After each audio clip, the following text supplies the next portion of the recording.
और अन्य जीवों तक भी उस मार्ग को पहुंचाएं, उस भेद को, उस रहस्य को, उस ज्ञान को जन जन तक पहुंचाने का कार्य करें।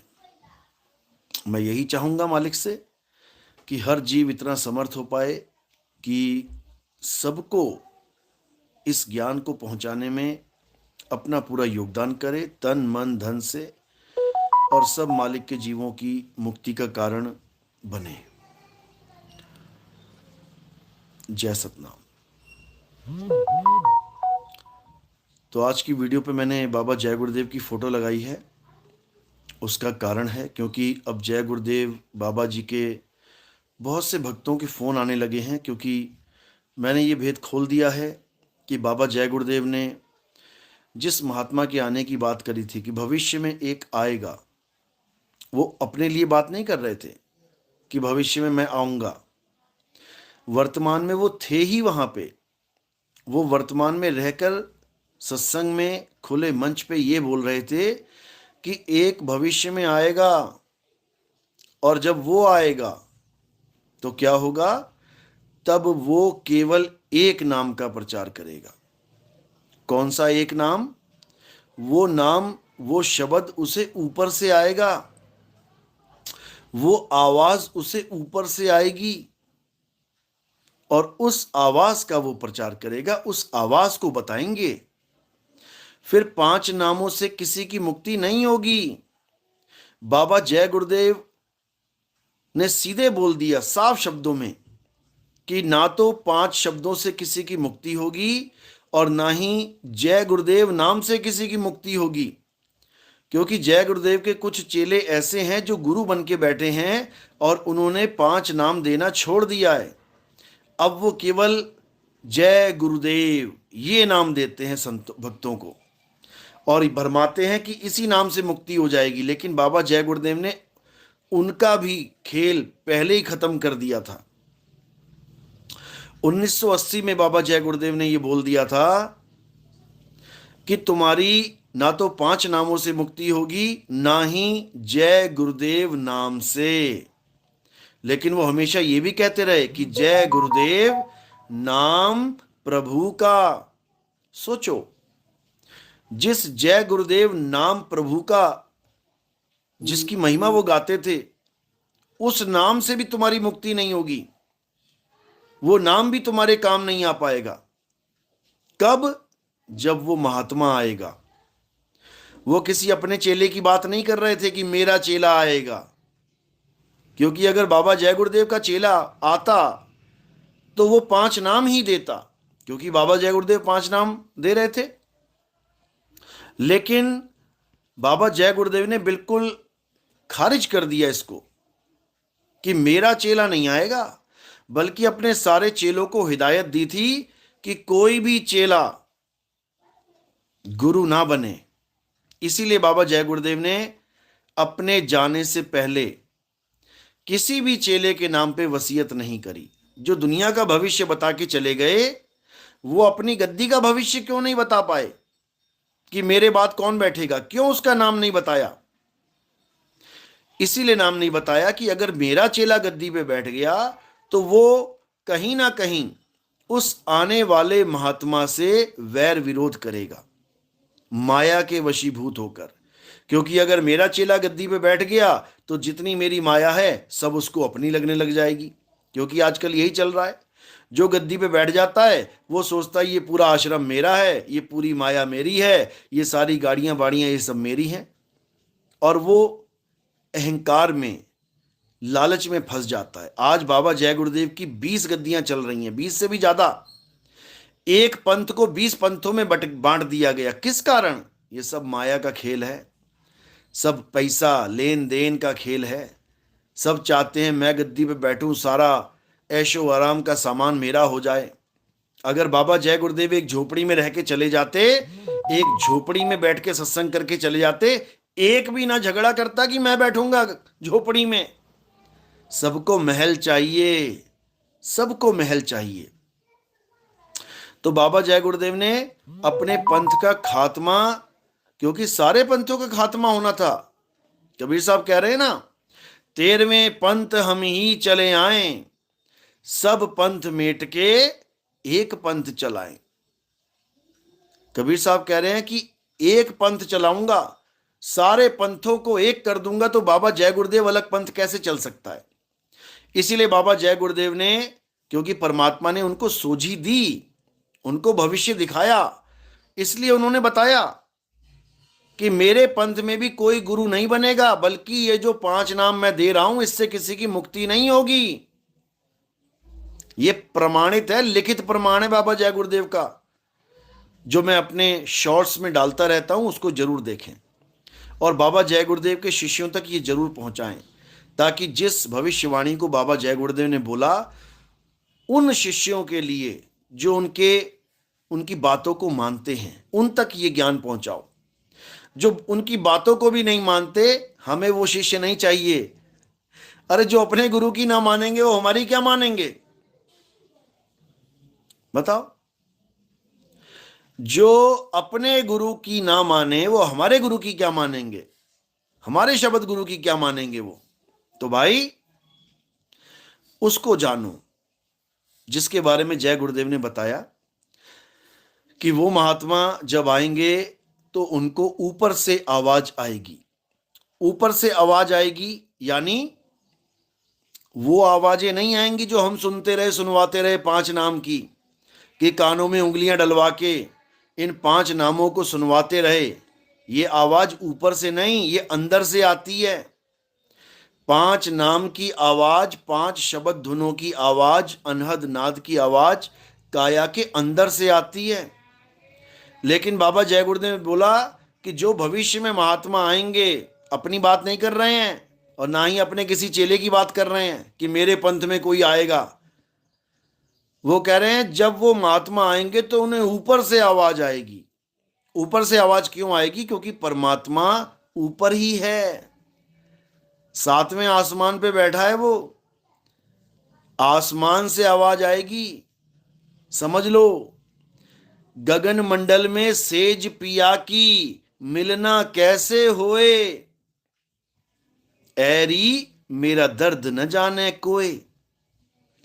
और ये परमात्मा को काया के अंदर बताते रहे सारे गुरु लोग। काया के अंदर नहीं है परमात्मा मेरे भाई, गगन मंडल में है सेज पिया की। इसी को मुसलमान फकीरों ने 7वां आसमान बोला कि 7वें आसमान पे सिंहासन लगाए मालिक का। तो आवाज कहां से आएगी? ऊपर से। वो बांगे इलाही कहां से आएगी? ऊपर से। वो अजान कहां से आएगी? ऊपर से। तो उन्होंने बिल्कुल क्लियर बोल दिया कि जब वो महात्मा आएंगे उनको आवाज ऊपर से आएगी, और जो अंदर से आवाज आ रही है वो किसकी आवाज है? वही काल निरंजन की आवाज है। कानों को बंद करके जो आवाज सुनते हो वो शब्द धुन काल निरंजन की है। आंखें बंद करके जो ज्योति प्रकाश देखते हो, यहां मन निरंजन है। वो वही तुम्हें आगे से आगे जाके अनेक प्रकाशों में उलझाता है, अनेक प्रकार के लोक दिखाता है, अनेक प्रकार का माया जाल बुन के तुम्हें उसमें उलझाता है। यहां तक कि गुरु को भी नहीं बख्शता। गुरु के रूप में आके चेलों को दर्शन देता है, गुरु को भी उसके गुरु के रूप में आके दर्शन देता है। गुरु भी फंसा, चेला भी फंसा। इसी को साहिब ने बोला, अनहद बाजा यानी 5 तत्वों की धुन जो अंदर से आती है वो जम का थाना है। अनहद बाजा जम का थाना, 5 तत्व करें घमसाना। अनहद बाजा बिधि बिधि बाजे, सार शब्द न्यारी धुन गाजे। समझ लो, कोई सुनता है गुरु ज्ञानी, गगन में आवाज होती झीनी झीनी। समझ लो, झीनी झीनी इसलिए बोला क्योंकि वो आवाज यहां नहीं सुन रही है, लेकिन जब वहां पहुंचोगे तो क्या होगा? तो क्या कहते हैं? नाम अखंड और सब खंडा, सार शब्द गरजे बरमंडा। वो गर्जना करेगा और ऐसी गर्जना करेगा हिला के रख देगा। तब तुम्हें तुम्हारा स्वरूप प्राप्त होगा। तब तुम जान पाओगे कि आखिर तुम हो क्या। तब तुम अपने आप को ये काया माया नहीं मानोगे, तुम अपने आप को शरीर नहीं मानोगे। ये चेहरा तुम्हें तुम्हारा चेहरा लगेगा ही नहीं। जब तुम अपने आप को पहचान जाओगे कि तुम शरीर नहीं हो, तुम गुरु को भी शरीर नहीं मानोगे। लेकिन अगर तुम खुद को नहीं जान पाए तो पक्का तुम्हें ये चेहरा कभी अपना और कभी यही चेहरा अपने गुरु का लगने लग जाएगा। यानी ये 5 तत्वों का चेहरा ये नाश करेगा तुम्हारा। समझ लो। तो इसलिए उसको जानो जो इन 5 तत्वों से परे है। उसको जानो जो आने वाला महात्मा जिसका भेद बताएगा, उस एक नाम का। एक जय गुरुदेव के बाबा के शिष्य का फोन आया तो बहस करते हुए कहता, देखो उस पे लिखा है उस वाणी में कि 5 नाम की भी पूजा होगी। मन बड़ा शैतान है, क्योंकि उसके अंदर जो मन बैठा है वो इस बात को मानने को तैयार ही नहीं है कि 5 नाम छूट जाएं। रिकॉर्डिंग डालूंगा मैं, आप खुद सुनना। कह रहा है देखो हमने भविष्यवाणी पढ़ी है बाबा जय गुरुदेव की, उसमें लिखा है कि 5 नाम की तो पूजा होती रहेगी संसार में। अरे भाई, पूजा होती रहेगी संसार में, बिल्कुल सही लिखा है, पूजा होती रहेगी, लेकिन वो आने वाला महात्मा पूजा नहीं करवाएगा। अरे जो हमसे नाम नहीं लेगा वो पूजा ही करेगा, 5 नाम की होती रहेगी। जो अज्ञानी जीव है करते रहेंगे वो पूजा 5 नाम की। ये सांकेतिक ज्ञान बताया उन्होंने कि 5 नाम की पूजा तो होती रहेगी लेकिन मुक्ति नहीं होगी। यानी तुम नाम तो जपते रह जाओगे बाबा जय गुरुदेव के, ओंकार रारंकार सोहंग सतनाम निरंजन, लेकिन तुम्हारी मुक्ति नहीं होगी। मुक्ति किससे होगी? मुक्ति उस एक नाम से होगी जो ऊपर से आएगा। समझे? इन 5 नामों से नहीं होगी, ना ही जय गुरुदेव नाम से मुक्ति होगी। बिल्कुल क्लियर, बिल्कुल क्लियर लिखा है उस गुरबाणी में, बाबा जय गुरुदेव की भविष्यवाणी में। और ये बाबा रामपाल ये अपने ऊपर फिट करता रहा। कौन से एंगल से एक नाम देगा ये? कौन से एंगल से एक नाम दे रहा है? ये तो दुनिया भर के नाम पकड़ा रहा है। सत सुकृत अविगत कबीर ओम ओम ओम ओम। ओम भी एक बार नहीं कह रहा, 4 बार जपो। कलिंग कलिंग कलिंग कलिंग, बताओ। हरिंग हरिंग हरिंग, बताओ। अरे निकल जाओ इसके जाल से, निकल जाओ। बाबा रामपाल के चेलों, तुम्हें मूर्ख बना दिया इसने। वो महात्मा, आने वाले महात्मा आएंगे और क्या करेंगे? एक नाम, एक भाषा और एक झंडे का प्रचार करेंगे। वो बता दो तुम कहां एक नाम लेके चल रहे हो? तुमने तो गणेश जी ना छोड़ा, महेश जी ना छोड़ा, ब्रह्मा जी ना छोड़ा, विष्णु जी ना छोड़ा, अरे तुमने काल भगवान ना छोड़ा, अक्षर पुरुष ना छोड़ा, तुमने सभी के नाम जपवा दिए। ये काल का दूत है, ये हंस मुनि दूत है, 12वें पंथ का हंस मुनि दूत है, और ये यहां जीवों को भरमाने के लिए आया है। ये जीवों को 52 अक्षरों में जोड़ने के लिए आया है। वाणी गाता फिरता है। क्या गाता है? 52 अक्षर लेख राम रंग होरी हो, और वो आखिर या में ना ही राम रंग होरी हो। और देता क्या है? सब 52 अक्षर। तो जो आने वाले महात्मा है वो एक नाम देंगे, एक भाषा का प्रचार करेंगे, अलग अलग भाषाओं के नाम नहीं, एक भाषा। वो जब नाम दीक्षा मिलेगी तब भाषा समझ में आएगी तुम्हें। एक नाम, एक भाषा, एक झंडा। कौन सा झंडा? सतनाम का झंडा। सतनाम का झंडा होगा।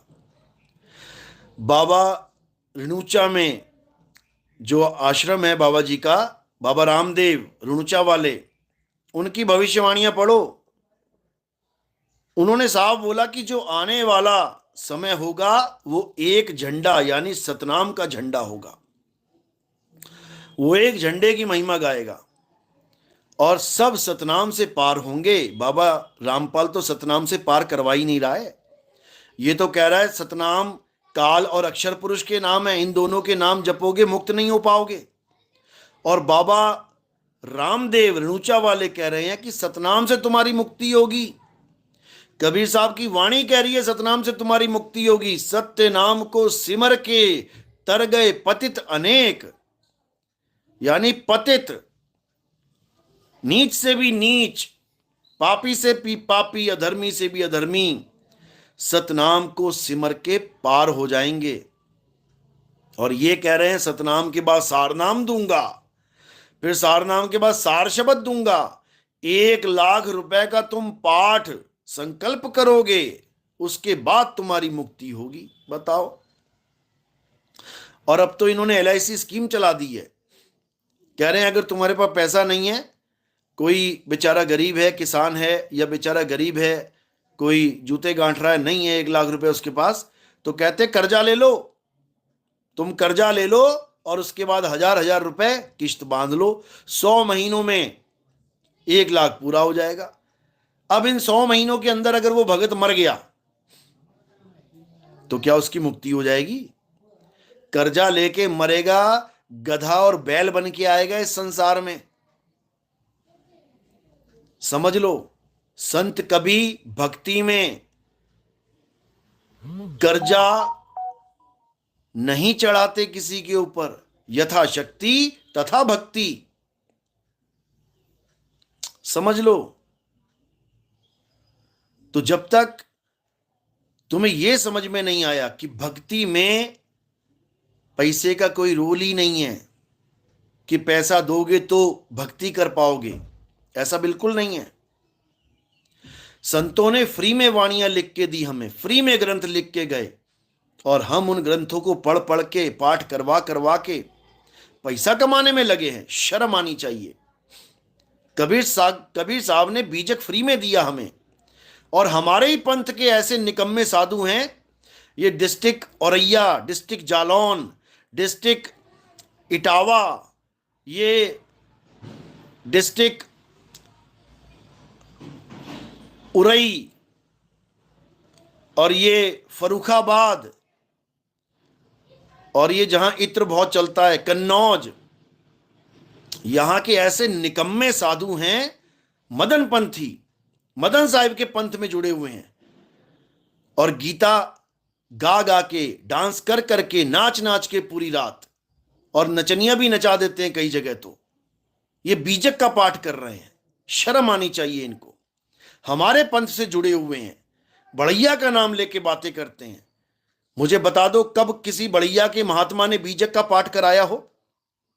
बढ़ैया में रहने वाले संत, एक भी संत का नाम बता दो जिसने कभी बीजक का पाठ किया हो तुम्हारे घर आके, पूरी रात हारमोनियम बजा के। अरे निकम्मो, सुधर जाओ। तुमने ये जो गवैयों वाला काम शुरू कर दिया है, ये नोट कमाने वाला काम शुरू कर दिया है बीजक के पाठ के ऊपर, ये तुम्हें हिसाब देना पड़ेगा इसका। समझ लो, बिना हिसाब दिए कोई निकलने वाला नहीं यहां से। ब्राह्मणों ने रामायण के पाठ किए और इन निकम्मों ने बीजक के पाठ शुरू कर दिए। ब्राह्मणों ने नारियल फोड़ के भक्ति पूर्ण बताई और इन निकम्मों ने नारियल फोड़ने शुरू कर दिए। कबीर पंथियों ने नारियल फोड़ रहे हैं, बताओ। अरे ये ब्राह्मणवाद है। कबीर साहब ने जिस नारियल को मूड़ने की बात करी वो ये नारियल नहीं है जो तुम 50-50, 100-100 रुपए में लेके आ रहे हो।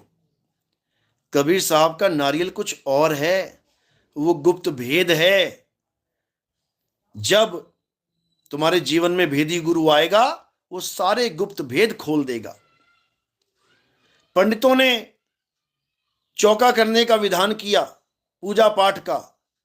कबीर पंथियों ने भी आरती चौका लगा दिया। पंडित वस्तुएं मंगाता था केला ले आओ, सेब ले आओ, ये ले आओ, वो ले आओ, मिश्री ले आओ, काजू ले आओ, बादाम ले आओ, ये भी चालू हो गए। लेकिन समझ नहीं पाए कबीर साहब कौन से चौके की बात करते हैं। अहंकार अभिमान बिडारा, घटका चौका किया उजियारा। वो घटके चौके की बात करते रहे और ये अपना आरती चौका सजा के पैसा कमाने का इंतजाम करते रहे। एक एक आरती चौका 51-51 हजार रुपए का करवाते हैं ये लोग। सोचो, एक भगत से 51 हजार ठग रहे हैं। हजारों लाखों चेले हैं इनके, सोचो कितना पैसा कमाते हैं। धनी धर्मदास भी सिर पे हाथ रख के सोचते होंगे मैंने 56 करोड़ की दौलत बहा दी, ये 56 रुपया ना रहने देंगे जेब में किसी के, वो भी खींच लेंगे, इधर दे दे तू आरती चौके के नाम पे। समझो ये क्या चल रहा है भक्ति के नाम पे। ये बहुत बड़ा षड्यंत्र है भक्तों को लूटने के लिए। इसलिए अब इन चक्करों में नहीं पड़ना। सत्य नाम सबको पार करेगा। सत्य नाम को सिमर के तर गए पतित अनेक। कहां बोला है कि आरती चौका करवा के चलावा, आरती चलावा चौका करवा के तर गए पतित अनेक। ये तो सतनाम के ऊपर उंगली उठाई जा रही है कि सतनाम से पार नहीं होगा कोई भी। चलावा चौका करना पड़ेगा, 51 हजार रुपया दो, तब इसकी मुक्ति होगी तुम्हारे बाप की। नहीं तो वही ब्राह्मणवाद भटकेगा, 84 में जाएगा, आत्मा को शांति नहीं मिलेगी। यही सब तो करते आए हैं ब्राह्मण। यही बीमारी कबीर पंथ में भी घुस गई है। ये सब चलावा चौका करने वाले मूर्ख बना रहे हैं, मूर्ख। क्योंकि इनके पास सतनाम है ही नहीं, इनको महिमा पता ही नहीं है सतनाम की।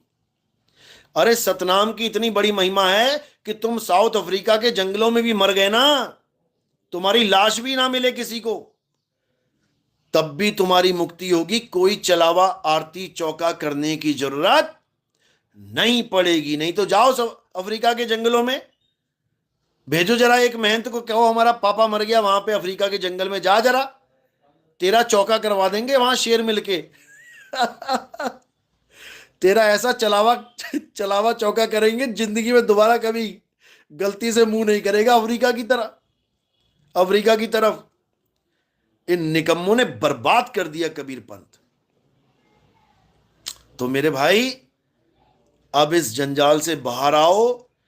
अब उस महात्मा के ज्ञान को समझो जिसके बारे में बाबा जय गुरुदेव ने कितनी भविष्यवाणियां की। उन्होंने बोला वो 20 साल का हो गया है, लोग उसको 20 साल का ही समझने लग गए, क्योंकि संतों की वाणियों में भेद छुपे होते हैं। वो 20 साल का हो गया का मतलब ये नहीं कि वो 20 साल का हो गया है। वो 20 साल का हो गया है का मतलब है बीसम बीसा, यानी वो सत्य ज्ञान 20 यानी पूर्ण ज्ञान अब आने के लिए तैयार है। इंतजार करो, वो 20 साल का हो गया है, यानी बीसम बीसा, यानी वो पूर्ण हो गया है, वो ज्ञान पूरा हो चुका है, आने के लिए तैयार है। समझो बात को, समझो। और उत्तर प्रदेश का भी नाम लिया गया कि उत्तर प्रदेश के छोटे से गांव में, उत्तर प्रदेश का मतलब उत्तर प्रदेश मत समझ लेना। उत्तर प्रदेश का मतलब उत्तर की दिशा में जो प्रदेश होगा उसके छोटे से गांव में, जिसके लिए नास्तेदमस ने कहा 3 तरफ से पानी से घिरा होगा वो क्षेत्र, 3 तरफ से। वो है वो छोटा सा स्थान जहां 3 तरफ से सत्य का जल है। सतलज नदी का जल तीनों तरफ से उसका स्वागत करेगा।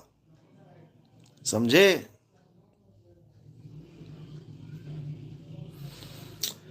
सतनाम सतनाम, वही सत्य सनातन का असली प्रचार करेगा, वही सत्य सनातन का झंडा लहराएगा, उसकी महिमा गाई गई है। ये मूर्ति पूजा करने वालों की, ये हवन यज्ञ करवाने वालों की, ये नदियों में स्नान करवाने वालों की, ये पत्थरों की, जड़ पत्थरों की परिक्रमा करवाने वालों की महिमा नहीं गाई? समझ लो। तो भाई ये नारियलवाद से उठ जाओ और शब्द गुरु को पहचानो। ये सतलोक, अलखलोक, अगमलोक, अनामी लोक का झांसा दे दे के तुम्हें गरक लोक में पहुंचा दिया इन लोगों ने। वो रामपाल जी का चेला आया था कल फलटन में, परसों, इतनी मगजमारी करके गया, 5 घंटा बातें चली उससे, वो सतलोक छोड़ने में ना आए। और जो मैंने वाणी दिखाई वहां पे शबदपुर लिखा हुआ था कि हमने कहां जाना है, शबदपुर में। वो शबदपुर ही समझ में नहीं आ रहा उसको। इतना समझाया, इतना समझाया कि जीव से पीव हो जाना है तब मुक्ति होगी। क्या तुम जीव से पीव होना चाहते हो? कहता नहीं नहीं नहीं, मैं नहीं होना चाहता। यानी मैं जीव से पीव नहीं होना चाहता, मैं कैसे हो सकता हूं? और जब मैंने रामपाल जी का 25 साल पुराना सत्संग सुनाया, उसमें रामपाल जी महाराज क्या बोल रहे हैं? कह रहे हैं असली भक्ति तब होती है जब ये जीव से पीव हो जाता है। अगर जीव से पीव ही नहीं हुए तो काहे की भक्ति कर रहे हो? जब ये बात सुनी तो उसके तोते उड़ गए। उसका चेहरा देखने वाला था कि जो नितिन दास बोल रहा है और जिसको मैं मान नहीं रहा था, ये मेरा ही गुरु बोलने लग गया। असल में यही सत्य ज्ञान है।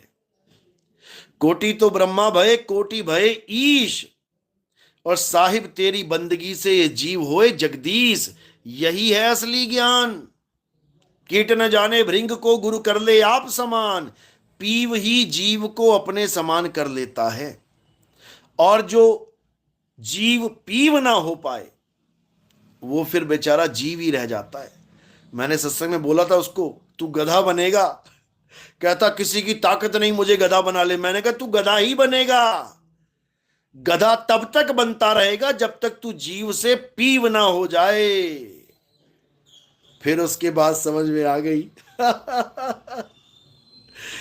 फिर उसको समझ में आ गया कि मैं गधा कब नहीं बनूंगा, जब जीव से पीव हो जाएगा। अब पीव को कौन गधा बनाए? नदी में बांध लगेगा, लगता ही जाएगा। कब तक? जब तक वो समुद्र में ना मिल जाए। वो एक बार समुद्र में मिल गई, अब बांध लगा के दिखाए कोई। इतनी सी बात नहीं समझ में आती है, इतनी सी बात समझ लो। तो इसीलिए अब क्या करना है? अब उसको ढूंढो जिसके लिए बाबा जय गुरुदेव ने कहा था कि जब वो आएगा तो पूरे संसार में हलचल मच जाएगी। बड़े बड़े पंथ उसके चरणों में आएंगे, बड़े बड़े धुरंधर नतमस्तक करेंगे, और तब सतयुग की शुरुआत होगी। समझो, बाबा जय गुरुदेव सतयुग सतयुग सतयुग करते चले गए, लेकिन ला नहीं पाए सतयुग। आ गया क्या सतयुग? क्योंकि उनको पता है कि वो सतयुग लाने नहीं आए हैं, वो तुम्हें बताने आए हैं कि सतयुग आने वाला है और इसको कोई और लाने वाला है। वो नहीं ला सकते, नहीं ला सकते। अगर वो लाने वाले होते तो कभी अपने मंच पे ये बोलते ही ना कि भविष्य में जो महात्मा आएंगे। बताओ, जो खुद ही लाने वाला है वो तो ये कहता कि मैं ही आ गया हूं लाने वाला, लेकिन उन्होंने कभी नहीं कहा कि मैं लेके आऊंगा। 4 यज्ञों की बात करी उन्होंने कि जब चौथा यज्ञ संपन्न हो जाएगा सतयुग आ जाएगा, और 3 यज्ञ करा के चल बसे।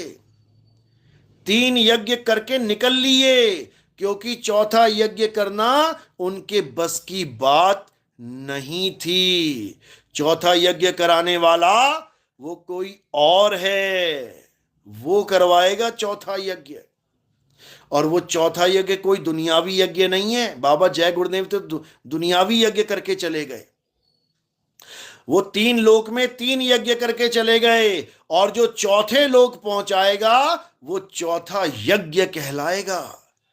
चौथा यज्ञ जब पूरा होगा तब समझो कि तुम सतयुग में प्रवेश कर गए। समझ लो, समझ लो।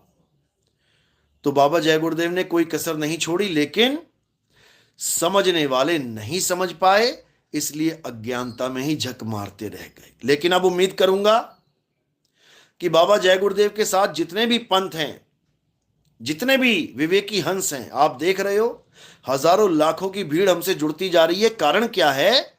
सत्य है।